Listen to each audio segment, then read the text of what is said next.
Bonsoir, sénateur Boisvenu. Bonne soirée à vous, bonne soirée à tous les gens qui sont avec nous ce soir. Merci d'avoir accepté notre invitation d'être avec nous ce soir. La dernière fois que vous êtes venu, ça a frappé un coup de circuit. Les gens ont vraiment apprécié vous voir. Ce soir, on est ensemble pour parler notamment de Mark Carney, ex-banquier central, ancien conseiller de Justin Trudeau, se positionne aujourd'hui comme l'homme providentiel des élites pour diriger le Canada. Derrière son image lisse, une fortune dissimulée, des liens troubles avec la famille Trump, un mépris assumé du français et une attaque annoncée contre la loi 96. Il semble être un homme assez discret face aux questions personnelles qui lui sont posées. Qu'est-ce qu'on sait vraiment de ses intérêts financiers? Ce soir, avant d'entrer dans le vif du sujet, j'aimerais qu'on regarde une petite vidéo qu'on avait diffusée la semaine dernière, mais j'aimerais ça qu'on puisse la rediffuser, puis on la commente ensuite ensemble par la suite. Parfait. Wanted to get your thoughts on Mark Carney and your relationship with him while you were Prime Minister of the United Kingdom, and any advice you have to Canadians who think he might make a good Prime Minister.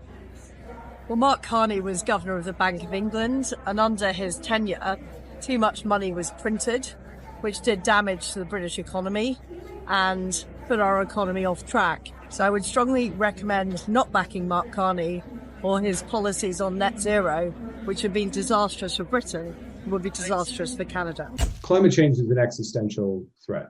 We all recognize that. There's increasing urgency around that. What we have seen increasingly, spurred initially by the Sustainable Development Goals, is society is putting tremendous value on achieving net zero. So the companies and those who invest in them and lend to them, who are part of the solution, will be rewarded. But those who are lagging behind and are still part of the problem will be punished.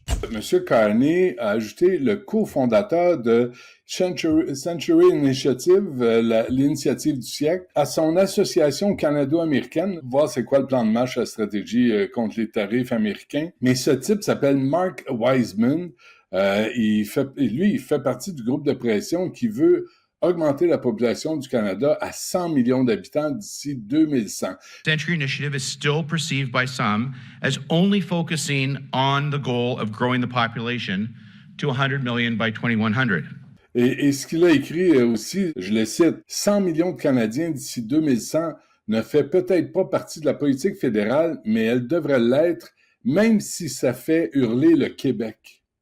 Fait qu'on a un bon québécophobe ici dans le groupe de Mark Carney, un ennemi du peuple québécois, mais ils veulent le voir disparaître, ils veulent l'engloutir sur une immigration massive, incontrôlée. Il s'est vite imposé comme le meneur dans la course libérale, mais pour la première fois, il se retrouve dans l'embarras. Car Mark Carney a beau dire qu'il faut investir au Canada, on peut être maître chez nous, on doit renforcer notre économie. Lui a misé sur les États-Unis au cours des derniers mois. Lorsqu'il était à la tête du conseil d'administration de Brookfield Asset Management, une entreprise financière dont le siège social a déménagé de Toronto vers New York. Mardi soir, Mark Carney tentait de minimiser son rôle dans cette décision, soulignant qu'elle a été entérinée formellement après son départ du conseil d'administration le 15 janvier, mais il omet de mentionner un détail important.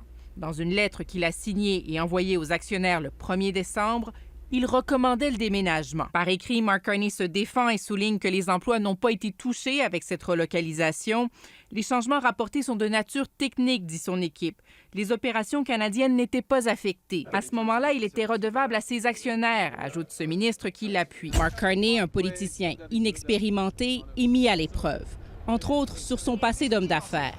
Est-ce que vous avez investi dans ces fonds aux Bermudes? Selon nos informations, le chef libéral, quand il était à la tête de Brookfield Asset Management, a coprésidé 2 fonds d'investissement enregistrés entre autres aux Bermudes, un paradis fiscal. Mark Carney souligne que la Caisse de dépôt et de placement du Québec, par exemple, a mis de l'argent dans ces fonds. There's something that's really been worrying me. After Justin Trudeau named Mark Carney his economic advisor, giving him massive power over public policy in Canada, Mr. Carney went over for meetings in Beijing where he just had secret talks with the deputy governor of the Chinese Central Bank. 2 weeks later, Brookfield got a $250 million loan. What did they talk about? What did Mr. Carney in his role as Trudeau's economic advisor offer China? Why would he be having secret meetings with top government-controlled bankers about getting a $250 million loan while he was supposed to be acting in Canada's interest as the Prime Minister's economic advisor? Canada is a mosaic. Look at this room. We're all Canadian. Look at the diversity in this room. On ne reconnaît pas les peuples autochtones. How many kids did you molest with Jeffrey Epstein? Honnêtement.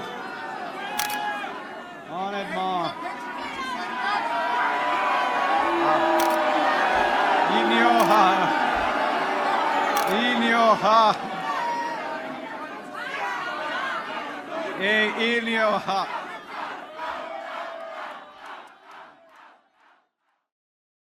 Sénateur Boisvenu, on vient de voir vraiment beaucoup de squelettes dans le placard dans une vidéo de 4 minutes qu'on vient de diffuser. J'aimerais vous entendre. Je sais que vous écrivez beaucoup, surtout depuis la campagne, là, justement sur les élections fédérales au Canada. Quelles sont vos impressions, à prime abord, avant de rentrer dans le vif du sujet, encore une fois? Quelles sont vos impressions à vous, personnellement, sur Mark Carney?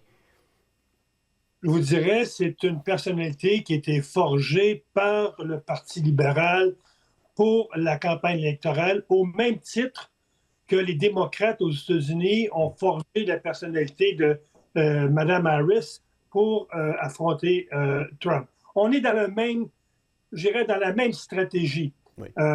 Trudeau, on le sait, au début de la fin de l'année 2024, il était très contesté, même au sein de son caucus. 30 députés avaient signé une lettre lui demandant de démissionner. Donc, il se préparait quelque chose. Donc, on était chercher quelqu'un qui, avec un beau diplôme, des beaux habits, était vraiment pour flasher au niveau de la population. Donc, c'est quelqu'un qui est strictement construit de façon artificielle pour cette campagne électorale-là. Oui. Comment, on a vu même les scandales financiers. Comment peut-on parler de fiducie sans droit de regard quand Mark Carney détient encore plus de 6,8 millions d'actions, pas d'actions, mais de dollars d'investis dans Brookfield? N'est-ce pas là une façade légale pour dissimuler des conflits d'intérêts? Exactement. Souvenons-nous de Paul Martin, qui était premier ministre du Canada. M. Martin, on le sait, avait des actions dans une entreprise de navires. Oui. Et là, il a été nommé premier ministre, élu premier ministre, il est obligé de mettre ces argents-là dans une fiducie sans droit de regard, ce qui n'est pas le cas de M. Carney. On sait qu'il aurait créé cette fiducie-là, mais on n'a aucune idée qui est cette fiducie-là, qui la préside et quels sont les liens d'amitié ou de parenté avec M. Carney. Donc, c'est complètement nébuleux. Je dirais comme le diplôme de M. Carney est nébuleux, comme son parcours en Angleterre et à la Banque du Canada est nébuleux. M. Carney s'est impliqué en Angleterre dans le Brexit, qui est un dossier politique. Donc, on le voit, c'est quelqu'un qui n'a pas nécessairement un beau passé professionnel et c'est quelqu'un qui cache beaucoup de choses au Canada. Et ça, à mon avis, c'est plus dangereux pour les électeurs que M. Trump. Oui. Oui, vous avez tout à fait raison, sénateur. Est-ce que, puis je veux vous entendre là-dessus, est-ce que les lois canadiennes permettent actuellement à un politicien de continuer à influencer indirectement des intérêts financiers placés en fiducie? Est-ce qu'on devrait revoir ces mécanismes-là de contrôle? Non, excusez-moi. Normalement, la loi canadienne, pour tout politicien qui occupe des fonctions dites d'autorité, dites centrales au niveau du conseil exécutif. Le conseil exécutif, c'est le pendant du conseil des ministres. Et lorsque vous êtes nommé ministre ou vous êtes premier ministre, vous devez déclarer tous vos actifs. Et lorsque vous mettez ces argents-là ou ces actifs-là en fidéicommis, donc gérés par un tiers, on doit connaître le montant, la provenance et qui va gérer ça. Ce qui n'est pas le cas de Carney. Carney a tout simplement dit « je vais mettre ça en fidéicommis », mais on n'a aucune information qui va administrer ça. Et est-ce que tous les soirs, un exemple, Carney va souper avec le président de cette fiducie-là? On ne le sait pas. Oui, on est dans le néant. Comment interprétez-vous... C'est un manque de transparence. Absolument, c'est un manque de transparence. Comment interprétez-vous, sénateur, le fait que Brookfield, société liée à Carney, à l'époque, là, on peut comprendre qu'il n'est plus dans le conseil d'administration comme président, mais à l'époque, les sociétés liées à Carney soient domiciliées partiellement aux Bermudes, un paradis fiscal notoire. Est-ce que c'est acceptable pour un homme qui aspire à gérer nos impôts d'agir de la sorte? C'est tout à fait inacceptable. Ce matin, on apprend que M. Carney a 2 entreprises dans les Bermudes et ces 2 entreprises de vélo. Donc, tout de suite, ça doit allumer les lumières je dirais, au fisc canadien, même à la limite aux policiers canadiens, à savoir, est-ce qu'on fait là de l'évasion fiscale lorsqu'on a 2 entreprises de vélo inscrites dans les Bermudes, sachant qu'il n'y a aucun lien, je dirais, avec la personnalité de M. Carney et ces entreprises-là. Donc, combien il y en a de ces entreprises-là? Il y a un média qui a fait une énumération il y a quelques semaines et on parlait d'au-delà d'une douzaine d'entreprises inscrites dans plusieurs îles des Antilles qui sont contrôlées par M. Carney. Donc, on parle de millions de dollars qui sortent du Canada, qui sont investis dans des îles où il n'y a pas d'impôts et les revenus de ces placements-là sont aussi à l'abri de l'impôt canadien. Donc, il y a quelque chose là-dedans, mais à mon avis, qui mérite d'être enquêté par la GRC. Vous avez tout à fait raison, sénateur. On voit qu'on l'a dit d'entrée de jeu, Carney est très silencieux sur ses avoirs personnels puis ses choses personnelles. Le silence de Carney sur ses avoirs, sur ses liens avec Brookfield puis sa résistance, justement, parce qu'il y a une résistance qui est perceptible à travers la caméra, à travers à la transparence. N'est-ce pas là la marque d'un système politiquement complètement déconnecté du peuple? On l'a vu dans les conférences de presse que M. Carney a données, dès qu'il est questionné sur son passé, que ce soit son passé professionnel, que ce soit son passé personnel ou son passé d'homme d'affaires, il est toujours de répondre à ces questions-là. Je fais ici référence, entre autres, au prêt de 1,4 milliard, de 1,1 milliard qui était fait à M. Kushner, qui est le gendre de M. Trump, pour payer une hypothèque sur une tour à appartement à New York. On le voit tout de suite, M. Carney a des liens d'affaires avec des gens qui sont très, très près de la famille Trump. Et ce qu'on doit savoir de ça, c'est est-ce que M. Trump, avant que M. Carney arrive comme candidat libéral à la chefferie, est-ce qu'il y avait déjà ces liens-là? Et est-ce que ces liens-là ont joué récemment dans le rapprochement entre M. Trump et M. Carney, alors que M. Trump est sorti de cette rencontre-là téléphonique en vantant M. Carney, en disant que c'est le meilleur premier ministre que le Canada peut avoir, qui, pour moi, s'apparente à de l'ingérence politique. Donc, est-ce qu'on pourrait savoir quels sont les liens actuellement entre les 2 chefs d'État, les États-Unis et le Canada? Parce que vous savez, ce qui est incompréhensible, le premier ministre non élu du Canada a une rencontre téléphonique avec un président, le président Trump, sur des enjeux qui concernent tous les partis politiques à Ottawa. Et M. Carney garde le silence complet sur l'entretien qu'il y a eu avec M. Trump, alors que M. Carney, sa première responsabilité, aurait été d'informer le Bloc, le Parti conservateur, le NPD, qu'est-ce que j'ai eu comme discussion avec lui, quels sont les enjeux que le président veut mettre sur la table. On va en parler tantôt. La loi 96, le président Trump voudrait mettre cet enjeu-là éventuellement sur la table. Oui, vous avez tout à fait raison de le mentionner. On parle d'un montant de 1,1 milliard de dollars que moi, j'ai trouvé cette information-là sur votre page Facebook. J'invite les gens, justement, parce que vous diffusez énormément d'informations sur votre page Facebook. J'invite les gens à s'abonner à votre page, à aller la voir, puis à aller consulter les rubriques que vous y mettez. Et moi, j'ai trouvé cela. 1,1 milliard payé en un paiement pour louer un appartement au 41e étage pour une période de 99 ans. Puis en même temps, ce paiement-là a aidé M. Kushner à sortir de son marasme financier.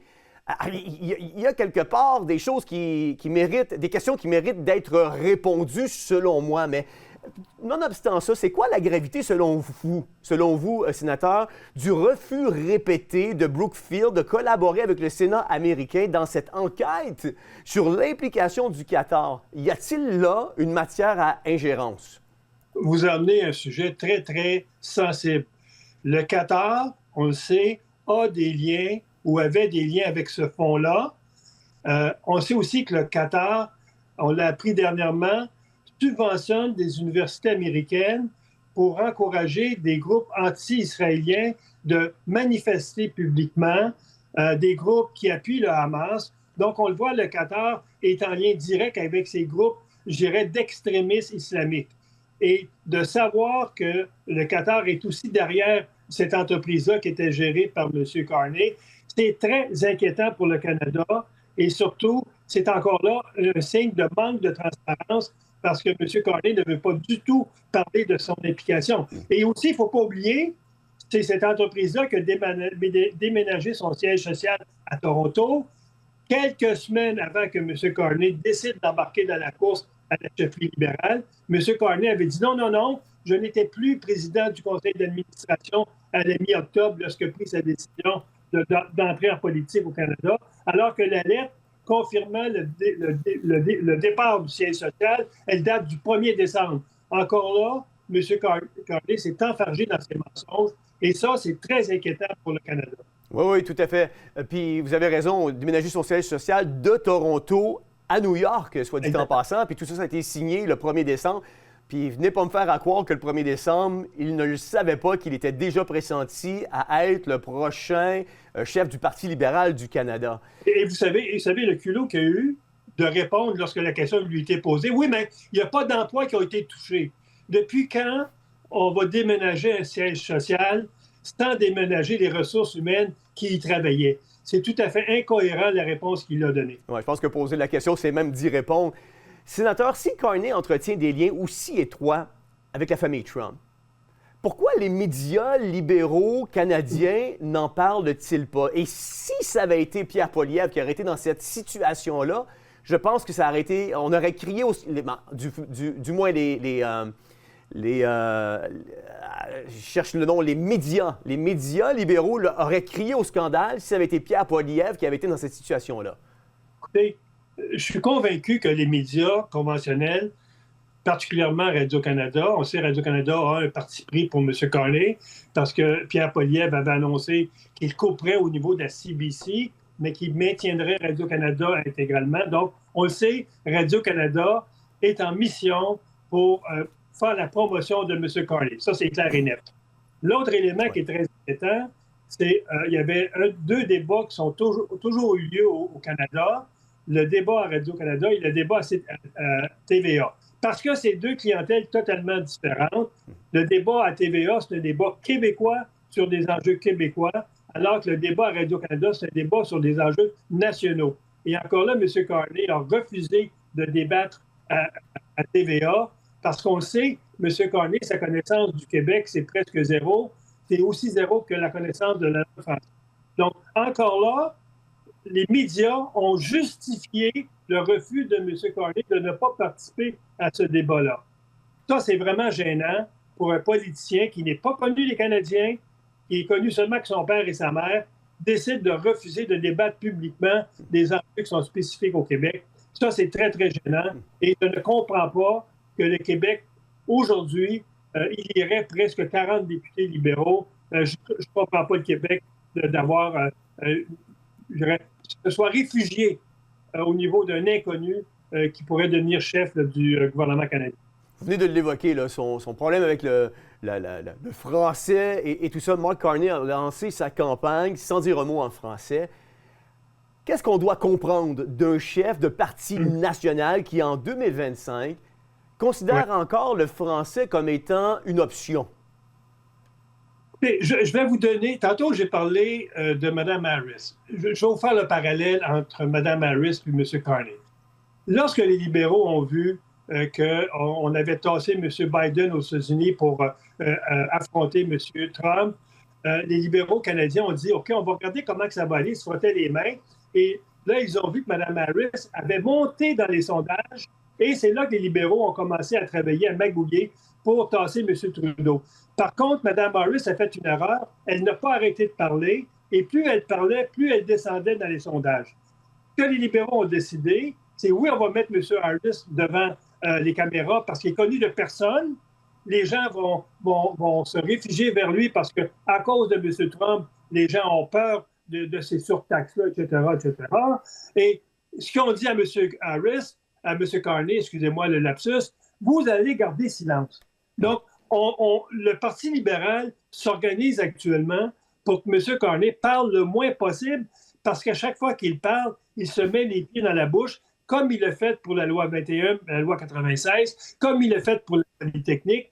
M. Harris ne connaît pas le Québec et c'est pour ça que M. Carney ne connaît pas le Québec et c'est pour ça que M. Carney a refusé le débat en français. Il ne veut pas être confronté à son incompétence ou à son passé. Vous faites bien de le mettre en comparaison en l'appelant M. Harris, parce que M. Harris ou M. Carney puis Mme Harris, c'est du pareil au même de toute manière. Vous savez, sénateur Boisvenu, en promettant que son gouvernement interviendrait contre la loi 96 devant la Cour suprême, est-ce que Mark Carney annonce clairement qu'il s'opposera au choix linguistique du Québec? Il faut comprendre que la campagne électorale de M. Carney, elle est gérée de Toronto. Toronto, c'est une ville cosmopolitaine, c'est une ville où les minorités culturelles, je dirais, guident la politique de cette province-là depuis des décennies. On sait que le milieu de Toronto s'est battu à travers le Parti libéral. Trudeau l'a fait, Carney va le faire pour faire en sorte que la loi 21 sur la laïcité et la loi 96 sur la prédominance de la langue française au Québec, que ces deux lois-là soient contestées devant la Cour suprême. M. Carney l'a avoué, oui, nous allons contester cette loi-là à la Cour suprême. Ce qu'on a appris hier des États-Unis, de M. Trump, c'est que la loi 96 va faire partie aussi des enjeux au niveau du libre-échange, parce que pour M. Trump, la loi 96 ajoute des charges financières aux entreprises américaines qui doivent franciser leurs produits au Québec. Donc, ça va faire partie des échanges. La question que moi, j'aurais posée à M. Trump, à M. Carney, quand vous avez parlé à M. Trump il y a quelques semaines au téléphone la semaine dernière, est-ce que M. Trump vous a parlé de la loi 96? Si oui, pourquoi vous la contestez, vous allez la contester devant la Cour suprême? Est-ce que c'est pour donner suite à une demande des États-Unis? Et ça, si c'est oui, pour moi, ça serait une trahison envers le Québec, comme les Trudeau ont trahi M. Lévesque, ont trahi M. Bouchard. Ouais. Donc, pour moi, ça serait dans la même veine du Parti libéral depuis des décennies. Le Parti libéral est contre l'émancipation du Québec, et ça, c'est une vérité de la palisse. Est-ce qu'on doit voir dans cette attitude refus du français, opposition à la loi 96, je dirais même les slogans du Parti libéral qui sont traduits tout croche, une volonté de marginaliser le Québec dans le projet fédéral dominé par Toronto et Ottawa? Exactement. C'est deux choses. C'est d'abord, s'assurer que le Québec garde sa place de minorité au Canada, que le Québec n'enfreint pas les droits des anglophones au Québec, alors que les anglophones au Québec sont dans une mer d'anglophones nord-américains. Ils ne sont pas menacés. Donc, ça, c'est aussi un élément très important parce que pour eux, la loi 96 brime la minorité anglophone au Québec. Donc, c'est vraiment la culture du Parti libéral, cette culture ontarienne, cette culture de Toronto, de Bay Street, où, dans le fond, il ne faut pas que le Québec prenne plus de place qu'il n'en prend actuellement. Pour eux, le Québec, c'est une colonie du Canada et il faut la maintenir comme... Oui. Là, je veux vous parler un peu des médias, puis le rôle des médias dans cette campagne-là, sénateur. Pourquoi les grands médias canadiens gardent-ils le silence sur la participation de Mark Carney? Puis là, on l'a vu, je sais qu'il est sorti dans le Journal de Montréal notamment, un genre de diagramme où on le voyait dans différentes organisations, mais c'est pas quelque chose sur lequel on martèle le clou énormément. On met sous le silence, par exemple, ses participations aux conférences de Bilderberg, à son rôle chez les Brookfield, puis à ses relations troubles avec les élites mondiales. Pourquoi les médias affichent pas plus clairement ces implications sociales à ce niveau-là? Ce que j'observe depuis quelques jours, Radio-Canada maintient toujours la même ligne de défendre M. Carney, de minimiser la candidature de M. Poilievre. C'est la stratégie de Radio-Canada. Depuis que M. Carney a refusé de participer au débat à TVA, parce que TVA demandait un dépôt de 75 000 que M. Carney a refusé au départ parce que le Parti vert n'était pas là, alors qu'il n'y a pas de député vert au Québec. Le Parti conservateur a dit « Nous allons vous payer le 75 000 ». Là, il a trouvé une autre raison.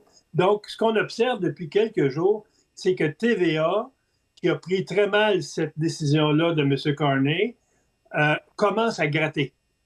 Et on le voit, moi je le vois, je l'observe depuis le week-end dernier.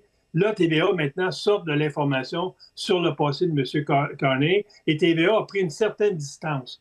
J'espère que cette situation-là, que je vais qualifier d'objective de TVA par rapport à la situation très subjective de Radio-Canada, va continuer pour les 3-4 prochaines semaines. Ouais. Et on a peut-être un équilibre au niveau de l'information qui va être donnée à la population pour qu'elle puisse juger ce qui est vrai, ce qui n'est pas vrai. Donc, moi, je suis relativement satisfait que TVA ait pris cette orientation-là. Et ça va peut-être mettre un équilibre là, au niveau des médias à travers le Québec. Oui. Chose certaine, c'est que nous, on essaie d'être le plus objectif et de diffuser toujours la vérité au cœur de l'actualité puis d'exposer même tous les squelettes dans le placard pour faire en sorte que les gens qui voteront le 28 avril prochain voteront en toute connaissance de cause. Mais il y a un sondage qui est sorti justement dernièrement qui m'a fait sursauter. On en a parlé un petit peu ensemble hors d'onde. Comment expliquez-vous que c'est chez les 60 ans et plus qu'on retrouve le plus d'appui pour Carney? Parce qu'ils ont peur et la stratégie libérale a fonctionné. Les libéraux ont réussi à mettre dans la tête des gens les plus vulnérables. On sait que les gens en haut de 60 ans, 70 ans, sont très vulnérables lorsqu'il y a un climat de peur qui s'installe. Pensez seulement qu'à la pandémie, comment les personnes âgées se sont restreints à ne plus avoir de fréquentation avec leurs enfants, leurs petits-enfants. Ils se sont isolés dans les résidences de personnes âgées. Ils se sont isolés dans leur chambre même. Donc, les libéraux ont appris de cette leçon-là et la stratégie qu'ils ont décidé de prendre, c'est de faire peur aux personnes âgées à partir de M. Trump, en qualifiant M. Trump d'à peu près tous les noms, un nazi, le diable, etc. Et là, les personnes âgées qui sont très émotifs dans des situations comme ça, ils ont pris peur et ils ont décidé, un peu comme les paysans au Moyen-Âge, lorsqu'il y avait une guerre entre deux royaumes, ils allaient se cacher dans le château, malgré qu'ils pouvaient détester leur roi ou leur duc. C'est la même situation. Les personnes âgées ont décidé d'aller se cacher sous la jupe du gouvernement fédéral, donc du premier ministre. Ce qui est surprenant, c'est ceux qui devraient avoir peur, ce sont les travailleurs. Parce que les surtaxes que M. Trump va emmener n'auront pas d'effet sur la pension des personnes âgées. Il va avoir un effet, ces mesures-là, sur les travailleurs des usines qui risquent de perdre leur travail. Donc, je ne comprends pas que les baby boomers aient développé cette peur-là, alors que ça devrait beaucoup plus être les travailleurs qui craignent M. Trump. Et c'est pour ça que cette semaine, moi, je vais faire une publication là-dessus, parce que j'ai 76 ans et je vais parler à mes congénères du même âge en disant « Vous n'avez pas raison d'avoir peur. » Et pire que ça, c'est que le gouvernement actuel, il le dit, il va endetter encore plus le Canada. Donc, les personnes âgées qui ont peur, qui décident de voter pour les libéraux, vont faire en sorte que leurs fils, petits-fils, vont avoir une situation économique encore plus désastreuse pour les générations à venir, alors que ces personnes-là, dans 10-15 ans, ils ne seront plus parmi nous. Donc, je trouve que cette approche des personnes âgées est tout à fait égoïste par rapport à leurs enfants, par rapport à leurs petits-enfants. Vous avez tout à fait raison. On en a parlé un petit peu plus tôt au sénateur Boisvenu du déménagement de Brookfield de Toronto à New York. Comment interprétez-vous le fait que le siège social de Brookfield a été déplacé à New York? Est-ce que ce déménagement, appuyé par Carney, cacherait une volonté de fuir une certaine régulation canadienne, par exemple? Et si tel est le cas, comment qu'on peut justifier et encourager des entreprises canadiennes à rester chez nous au Canada et à continuer à payer des taxes au Canada? Il ne faut pas oublier que M. Carney a travaillé à l'ONU. M. Carney était responsable à l'ONU de ce qu'on appelle l'approche verte au niveau économique, de faire en sorte qu'on n'ait plus d'exploitation de pétrole, qu'on n'ait plus de voitures à essence. M. Carney a vendu ça aux grands investisseurs mondiaux de se retirer de leur investissement dans le pétrole et de mettre ça plutôt dans les industries dites vertes.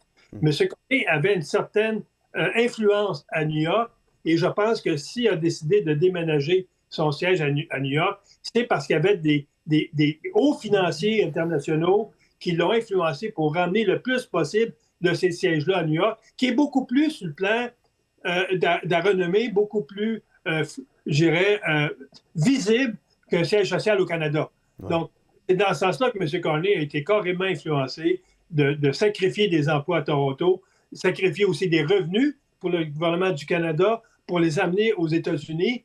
Et ça, je pense que c'est une erreur fondamentale d'avoir, je dirais, privilégié les États-Unis par rapport à cette décision-là plutôt que privilégier le Canada. Donc, je suis convaincu que M. Carney va gérer le pays dans le même contexte international où il est influencé par les grands décideurs économiques à travers le monde. Et ça risque d'affecter notre vie au quotidien par des décisions. Je donne l'exemple au niveau de la taxe la taxe sur le pétrole, la fameuse taxe carbone. Du carbone. M. Carney ne pouvait pas l'abolir parce que s'il veut abolir cette taxe-là, il faut changer la loi et il n'y a seulement que le Parlement qui peut changer la loi. Tout ce qu'il a fait, c'est de retarder l'application, de suspendre l'application de la loi. Ça, il avait ce pouvoir de le faire. Mais dès qu'il va revenir au pouvoir, qu'est-ce que vous pensez qu'il va faire? Il va ramener la taxe du carbone, qui, on le sait, est prévue d'être en augmentation jusqu'en 2030. Et actuellement, on payait à peu près 20 sous le litre. Et en 2030, on devrait payer à peu près 60 sous le litre sur la taxe de carbone. Monsieur Carney va ramener cette taxe-là. Monsieur Carney va être confronté à une dette nationale énorme. Donc, c'est certain que quelque part, les impôts des Canadiens vont continuer à augmenter. Donc, ce que vous êtes en train de nous dire, sénateur, c'est que la fameuse signature dont on a vu Carney signer dans son livre rouge à la télévision, c'était une pièce de théâtre parce qu'on ne peut pas signer comme ça chez nous. Là. On n'est pas comme aux États-Unis où le président Trump signe des décrets puis ça ne fonctionne pas comme ça ici. Là. Pas du tout. Le premier ministre, par rapport à l'application d'une loi, il peut la suspendre quand il veut. Il ne peut pas l'abolir.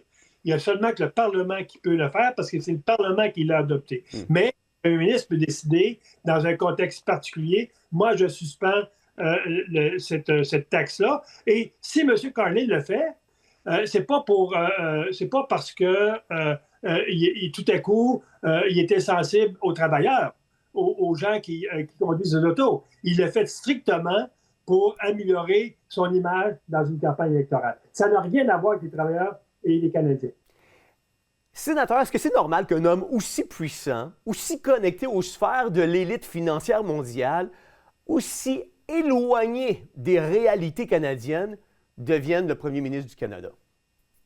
Ce qui est surprenant, c'est qu'un homme qui n'est pas connu du tout au Canada, si vous demandez demain matin dans la rue qui est M. Carney, quels étaient ses emplois antérieurs, à quelle compagnie on peut l'identifier, il n'y a pas un Canadien sur 10 et surtout pas un Québécois sur 20 qui va vous dire qui est M. Carney, comme on pourrait demander qui est Pierre Poilievre, qui est Justin Trudeau. Les Canadiens, les Québécois ont une certaine connaissance de ces personnalités-là. On n'a aucune idée qui est M. Carney, tellement il est secret, tellement il manque de transparence. Et les Canadiens se sont réfugiés vers cet homme-là. C'est ça qui est incompréhensible. Oui, absolument. Cette espèce de choix sentimental, émotif, et souvent, on sait, l'émotion, les sentiments ne sont pas toujours les meilleures règles pour prendre des bonnes décisions. Vous avez totalement raison. Ma mère me disait que dans le mot sentiment, il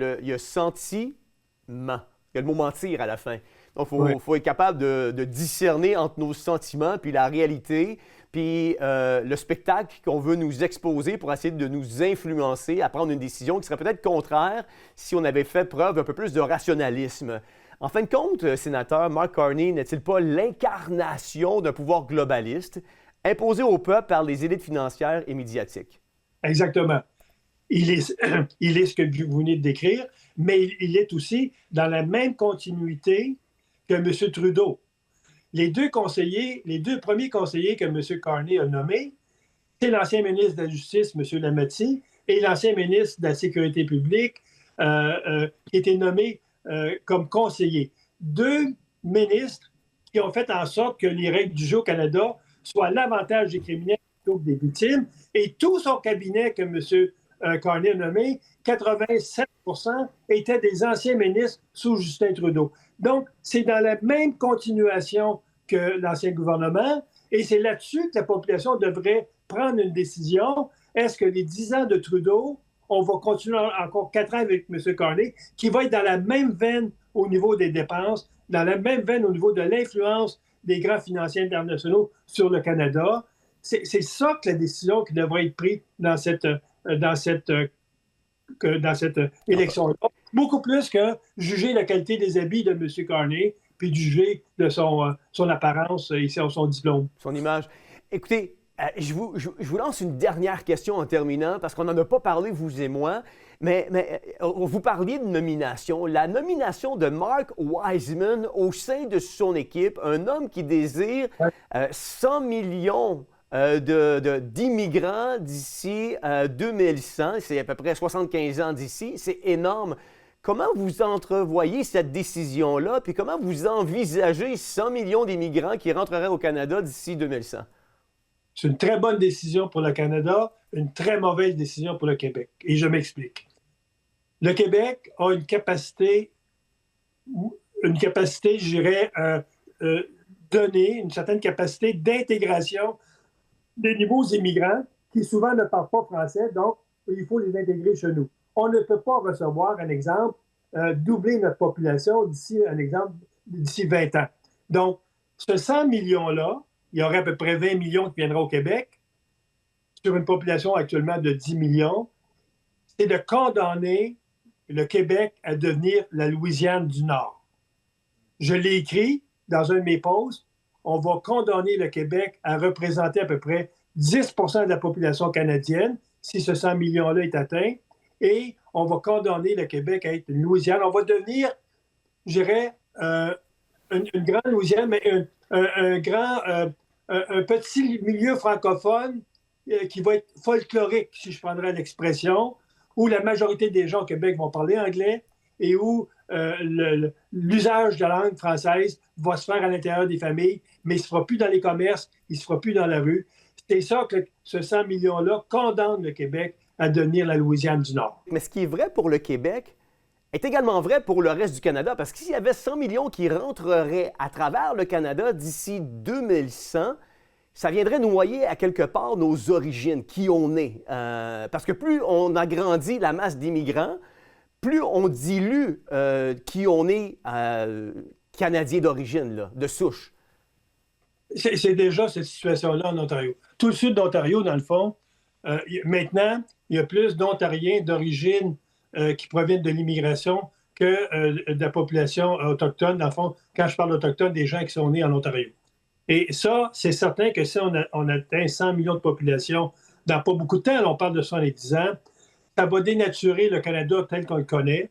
Et le Canada va devenir un peu comme l'Europe avec l'entente Schengen, où les pays européens ont ouvert leurs frontières à toute l'immigration, qui fait en sorte que maintenant, si vous allez en France, moi j'y vais depuis 1980, vous allez maintenant dans des quartiers à Paris où les policiers ne vont plus là, parce que c'est un quartier complètement islamisé, où on applique la charia et où la justice française n'a plus de lieu à être appliquée. Donc, c'est certain que le Canada, avec une arrivée massive d'immigrants qui peuvent provenir de pays qui n'ont pas la même culture que nous, par rapport, entre autres, au respect de la femme, ça va amener des enjeux sociaux, va amener des confrontations sociales qui risquent de bouleverser, je dirais, la personnalité du Canada. Et ça, je pense que c'est très inquiétant.